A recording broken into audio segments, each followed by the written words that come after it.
A new study published in the journal Astrobiology suggests that the Martian subsurface might be a good place to look for possible present-day life.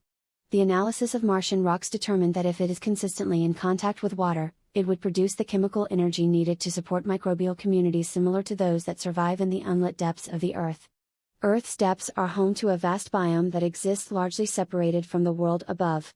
Lacking sunlight, these creatures survive using the byproducts of chemical reactions produced when rocks come into contact with water. One of those reactions is radiolysis, which occurs when radioactive elements within rocks react with water molecules and cause them to split into hydrogen and oxygen. The hydrogen dissolves in the water, while the rocks soak up the oxygen to form sulfates.